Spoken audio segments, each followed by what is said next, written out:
At the time of making this video, chapters 3 and 4 of Deltarune are going to be released in a little over a month.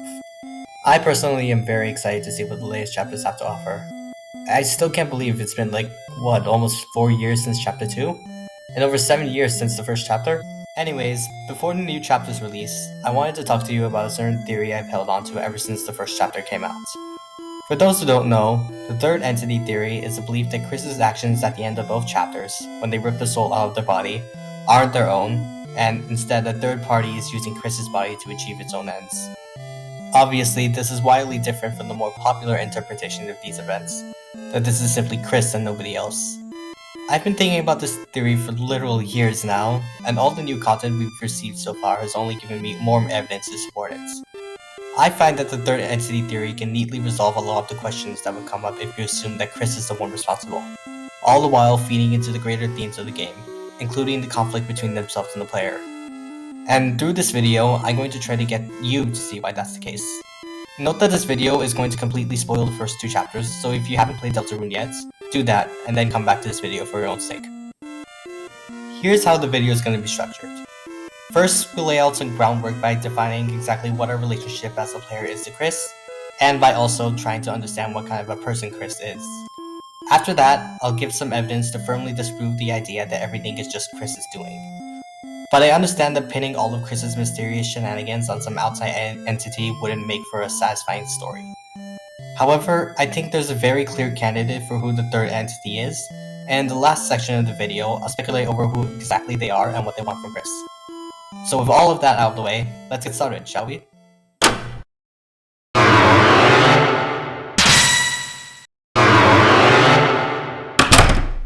The fact that we're an entirely different entity from Chris is present in Deltarune right from the get-go.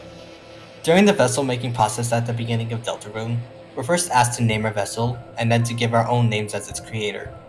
Right from when we interact with the first save point in the Dark World that we notice that something is off. Why is there an empty save file named Chris, and why are we saving over it? Chapter 2 focuses on this distinction even more through Spamton. Everything around him hammers home the fact that we are not Chris. From Chris's terror regarding the whole ordeal with Spamton Neo and the normal route, to Spamton helping us use Chris to empower Noelle in the Snowgrave route. But I think there's a big misconception over the extent of our control over Chris's soul. It's not as cut and dry as complete possession of their bodies, except when they don't let us. We're not just leading them around with a gun pointed to their head. It's a bit more complicated than that, but the main gist is, we can choose what Chris does, but only from the choices Chris would possibly take in that particular moment. Unlike in Undertale, we don't have full reign over our player character. We can't choose to flirt with or kill everybody we meet.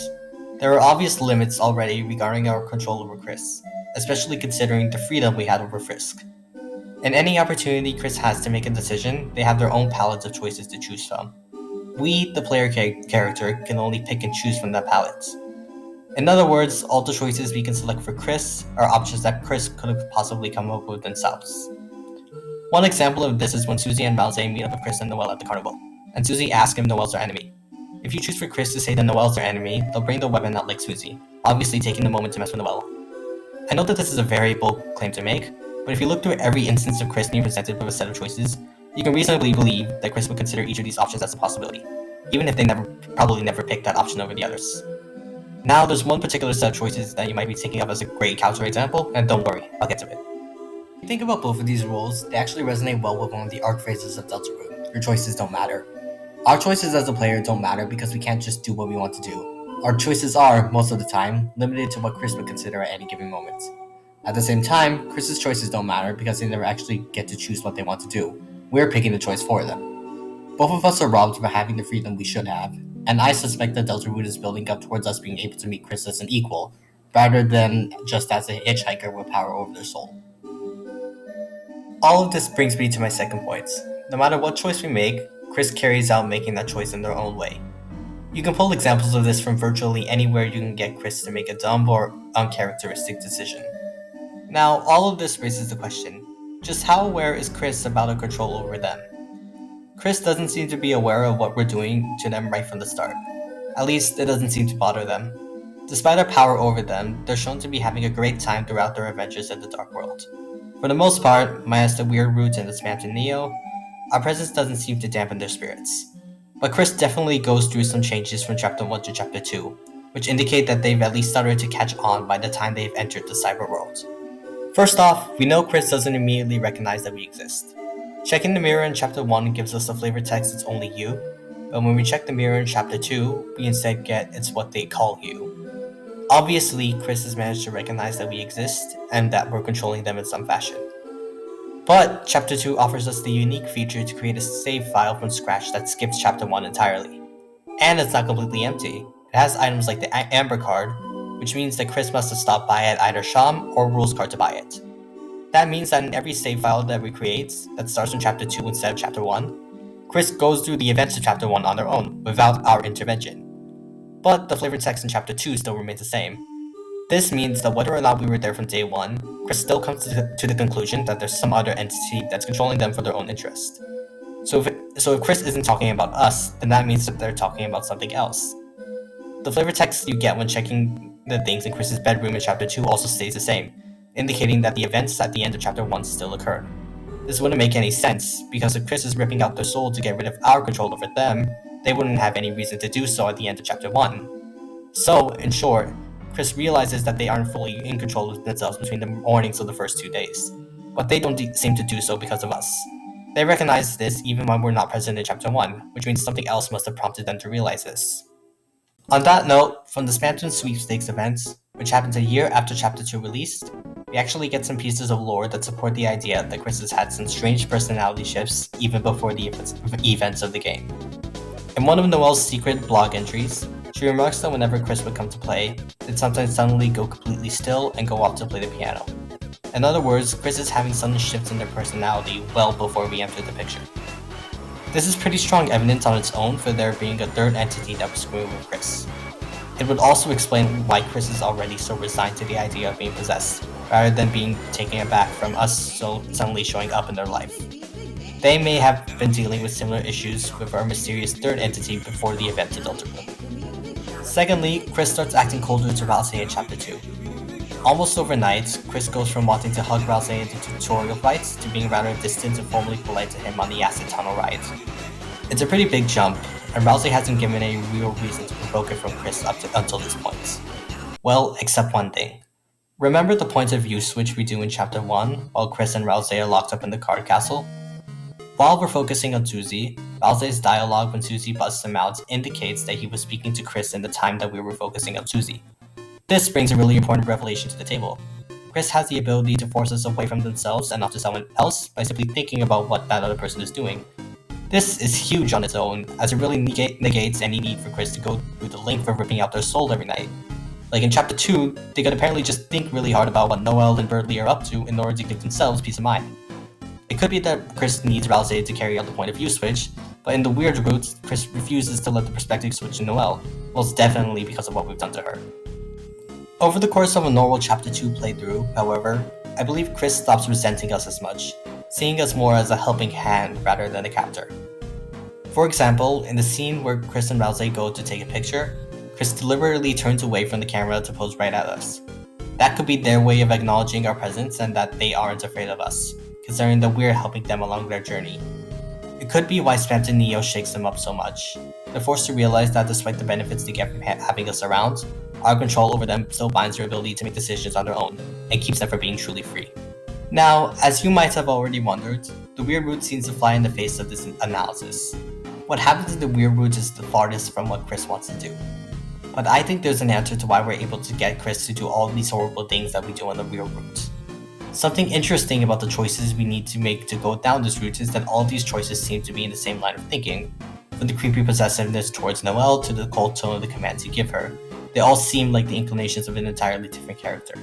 But if we apply the idea that our role as a player is to act upon the palette of choices Chris offers us, then maybe the whole process of the weird route is purposely choosing options that this separate character would be inclined to pick if they had the power. In other words, we're choosing from the palette of a different entity besides Chris, which would support the idea that there's a third entity present besides Chris and ourselves.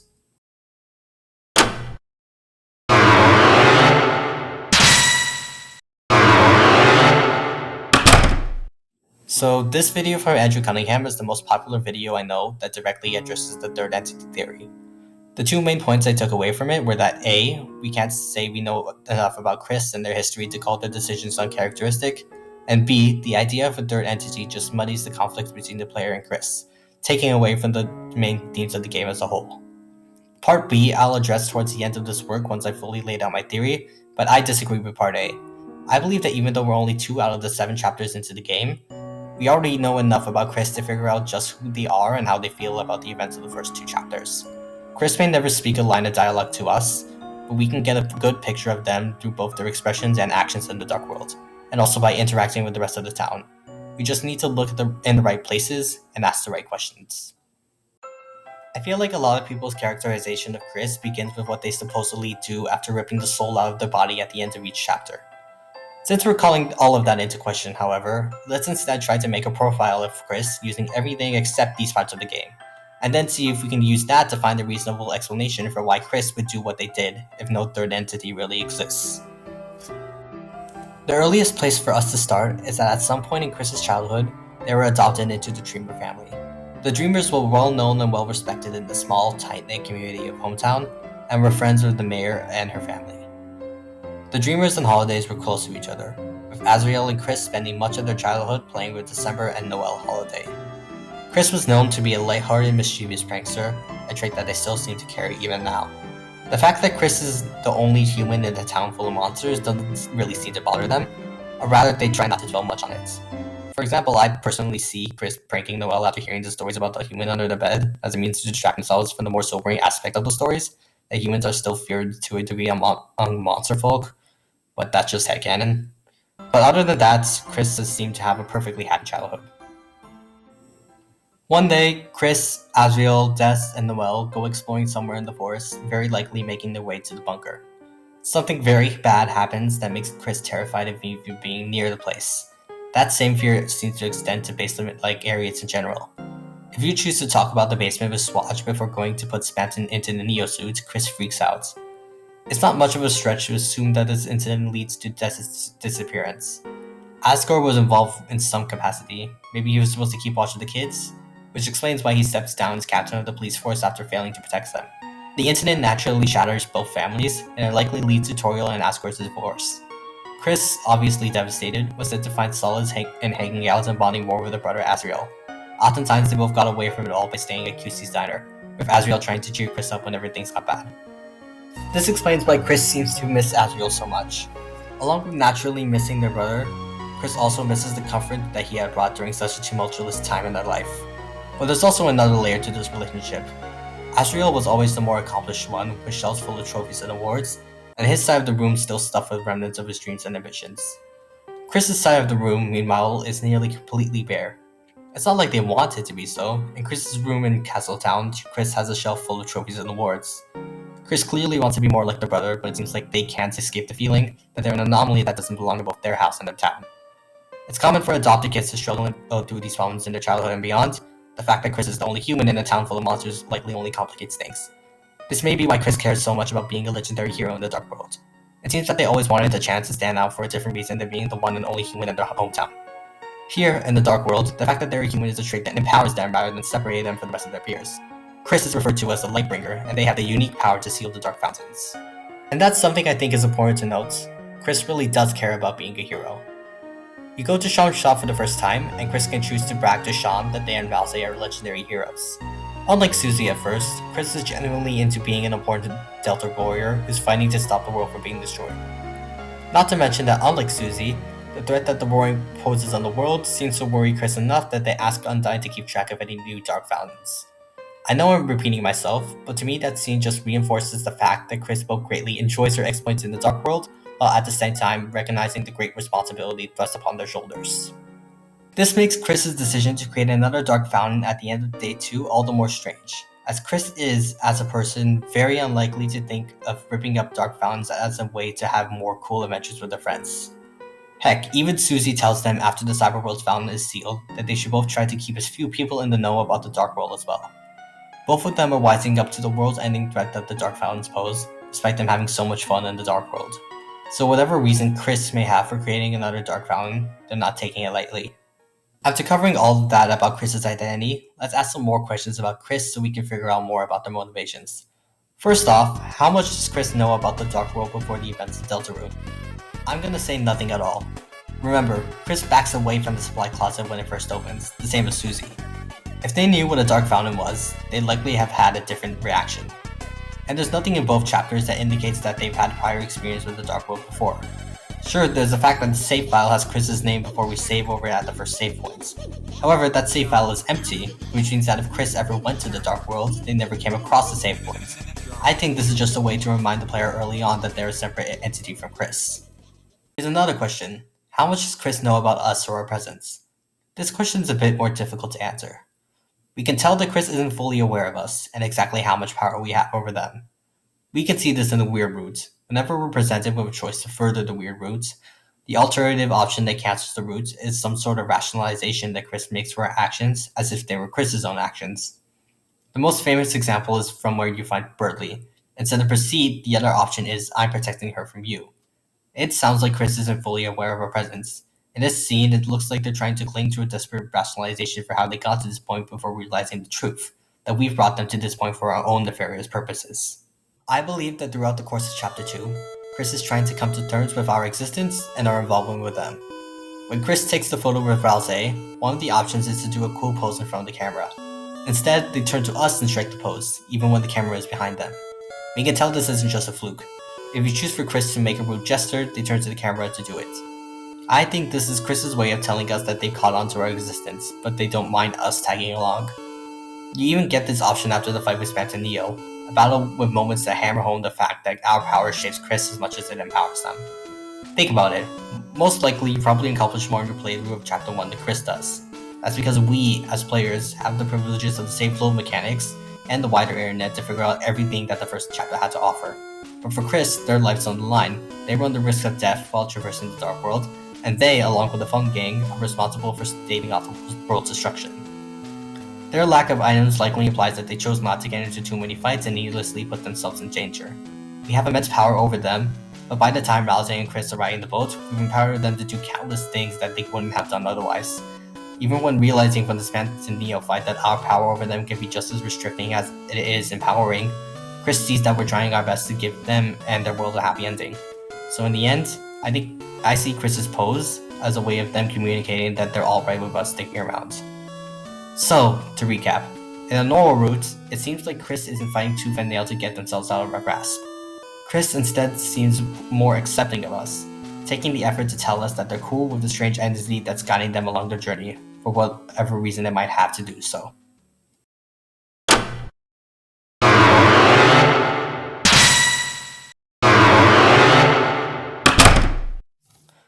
Now that we've both broken down both the player's relationship with Chris and who Chris is as a person, it's time for us to get into the meat of the matter, addressing the inconsistencies with both the how and the why for what Chris does at the end of both chapters. Before we begin, I'm just putting it out there that I'm well aware that this isn't really concrete evidence for a third entity.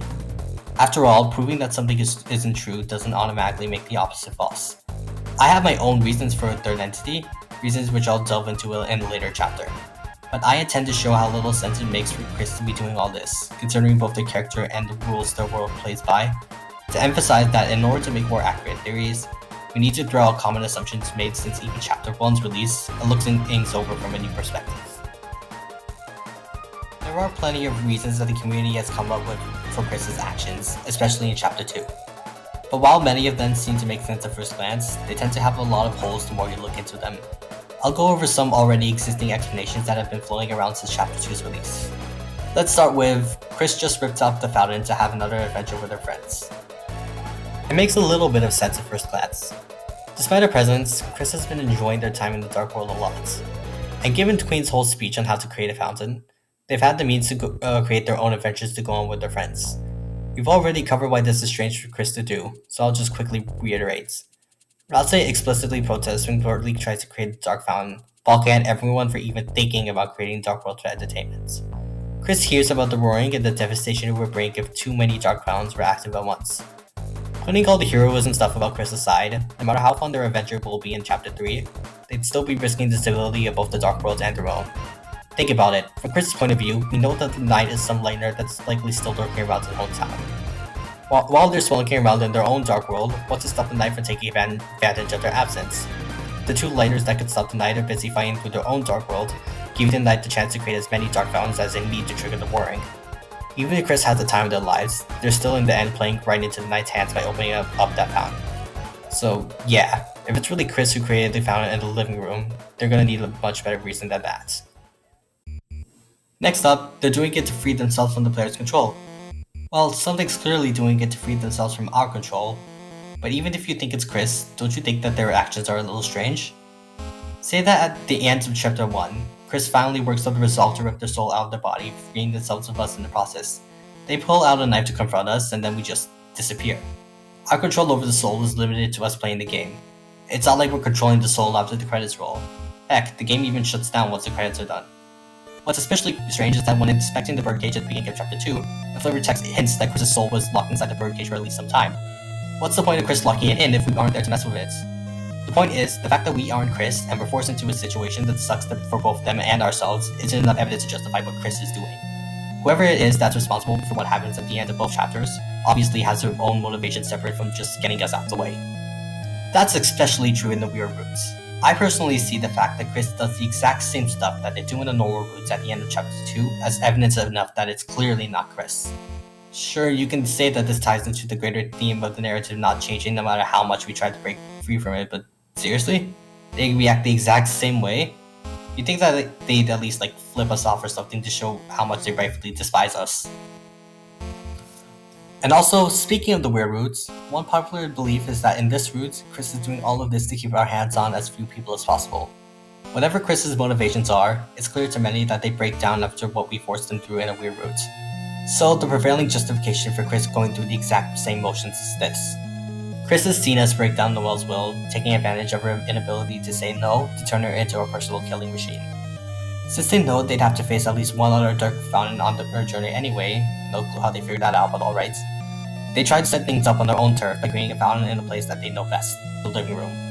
Chris chooses to create a scenario that brings in strong-willed people who can resist our power to manipulate Toriel, Susie, and Undyne to keep us unable to further our own twisted agenda, while Chris races to figure out how to get rid of us. It's a compelling theory when you first read it, but there are a lot of issues with it that stem from one common root. That's how we as players see things, and not necessarily how Chris does. We, as players, can analyze the characters of Deltarune from a more objective standpoint from Chris and recognize their strengths. We know Toriel as the forward Korean of the underground from Undertale, a powerful monster in her own right with stats to eclipse that of most other monsters. We know Undyne as the heroic captain of the Royal Guard who would even reject death to protect her people.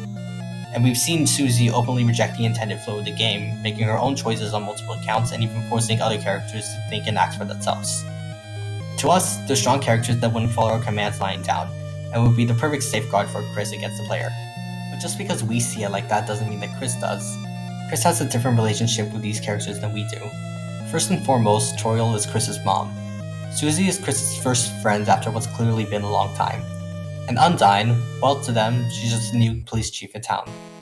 Chris cares deeply about both Susie and Toriel, and I'm sure that they care about their town having Undyne to protect it. They've experienced firsthand how we've used our power through Chris to force Noelle through the weird route. To them, there's no telling what the true extent of our power is. Heck, we barely understand it ourselves. If we were able to force Noelle into a murder spree in the dark world that culminates in her killing her own friends, what's to say we couldn't do the same to anyone else? Why would Chris even take the risk of deliberately exposing their own friends and family to us, when we've only given them a taste of what we can do? To Chris, that would be deliberately endangering their own loved ones to help solve their own crisis, something that we can all agree that Chris would never do. So that explanation doesn't really make sense when you actually take into account Chris's perspective of both their situation and us, the player. This one's a bit shorter, just pointing out inconsistencies that I've noticed that don't seem to make logical sense. So Chris pulls out a knife at the ends of both chapters. At the end of Chapter 1, however, we see Toriel take away Chris's knife with her to the kitchen. But when Chris leaves through the window at the end of Chapter 2, they somehow are able to use the knife to slash the tires. Which leads me to the question, how did Chris get the knife back if they never stepped foot in the kitchen? Adding to that, we never actually see Chris's knife in their inventory. If we can see Chris's cell phone and abuse it to our heart's content, then why can't we see the knife? Since the knife is nowhere to be found in Chris's inventory, how can we be sure that it actually belongs to Chris? Now, here's something that I think you'll find very, very interesting. After ripping out their soul, whenever Chris moves, their footsteps sound like this.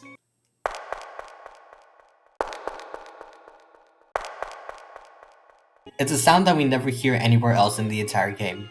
Anywhere except for one place, that is. After finishing a snow grave route, go to meet Noelle in the hospital. After leaving Rudy's hospital room and listening to Noelle's monologue, instead of waiting for the dialogue to prop up, press the right arrow key.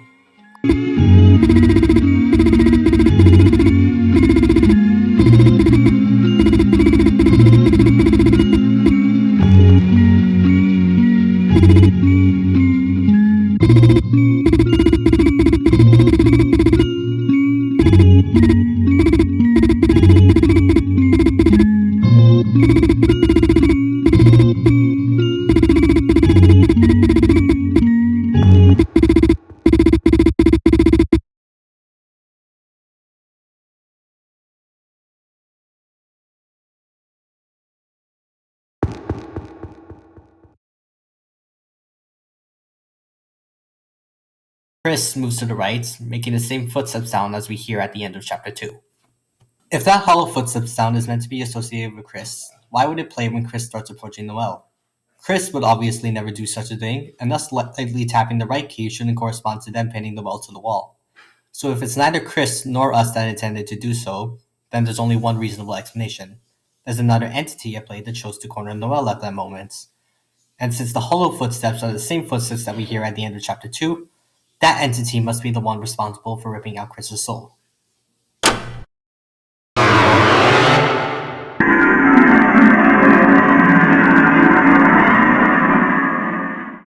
One of the most common criticisms about any variant of the third entity theory is that even if we can prove that it exists, we can't really go anywhere with it. It's a valid concern, and I think a major part of why the third entity theory can be so unpopular in some circles is that it provides more questions than answers. Just who is this third entity and what does it want? Why does it only take Chris over at night? Is there anything in both chapters that we can link back to this mysterious being? The good news is that there's actually plenty. There's one character in particular that just makes the most sense to be this third entity. And that character is none other than the Roaring Knights. Although the Knights only mentioned in text, we still know a few key facts about the Knight based on both King's and Queen's speeches. 1. The Knight's primary goal seems to be to open up the Dark Fountains and trigger the Roaring. 2. The Knight is a lightener and uses their blade to rip out new Dark Fountains. And 3. The Knight can influence and corrupt the heads of each Dark World into furthering their own cause. For instance, the Knight turns the King of Spades into the one King of Cork Castle, and sparks within him a fierce hatred for Lightners and a desire to conquer the Light World. And while the Knight never meets the Queen directly, we know from other NPCs that the Dark Fountain inspired Queen's turn to tyranny, and her plans to use Noelle to create more Dark Worlds to explore. Having the Knight be the one who's doing all this can justify a lot of the inconsistencies we see if we assume Chris is the one ripping out their soul. Susie and Toriel could possibly get her in the Dark World they created. The Knight doesn't have any reason to care. In fact, they might actually want to bring Susie into the Dark World to hopefully get rid of her before she becomes a bigger problem later down the line. Chris goes through the exact same motions after ripping out their soul even in a snow grave route. Again, the Knight doesn't have any reason to be affected by that. Burley is Chris's classmate, not the Knight's. How come Chris is always armed with a knife whenever they rip out their soul? Because that knife was never theirs. It's a Knight's blade that Queen describes in her presentation. Why does Chris choose to turn on the TV to wake up Tenna when they shouldn't have any extra knowledge of the Dark World? Because it was the Knight who did so instead. We know that they influence Darkners in the Dark Worlds they create. So it's therefore perfectly reasonable for the Knight to know beforehand what the Dark World parallel to Chris's living room is like, and how to influence its denizens to give the most trouble possible to Chris and Susie. Taking the third entity to be the Knight, we can further rationalize their actions as reactions to what Chris has accomplished, with and without our help, over the past 2 chapters. Let's make a basic timeline of what could have happened. First, on the night before Chapter 1 starts, the Knight takes Chris's body back to the school and rips a Dark Fountain in the abandoned classroom next to the supply closet. On the day of Chapter 1, the Knight learns that their vessel, Chris, is actually the one destined to foil their plot with their friends. Alright, so the Knight will just open up a fountain somewhere that Chris has no reason to go to, the computer lab. Chris already has a computer at home, and given that Burley works there after school, they would probably have less than 0 reason to go anywhere near it. Also, neither Chris nor Susie really want to work on the project anyway. The library is the last place either Delta Warrior would want to go. Except Chris and Susie show up in the cyber world anyway and seal its fountain. Right now, the Knights probably understood that no matter where they rip up a fountain next, Chris and company will always somehow find a way to seal it. What's worse is that the Knight can control Chris's body for shorter and shorter periods of time, as seen from Chapter 1 to Chapter 2. At this point, the confrontation between the Delta Warriors and the Knight seems inevitable. So, instead of letting Chris muster up the strength to keep the Knight from ever taking control of her again, why don't they just take the opportunity to nip this problem in the bud? Eliminate all 3 Delta Warriors before Chris can fight on an equal footing with the Knight, and then there will be nothing stopping them from unleashing the roaring.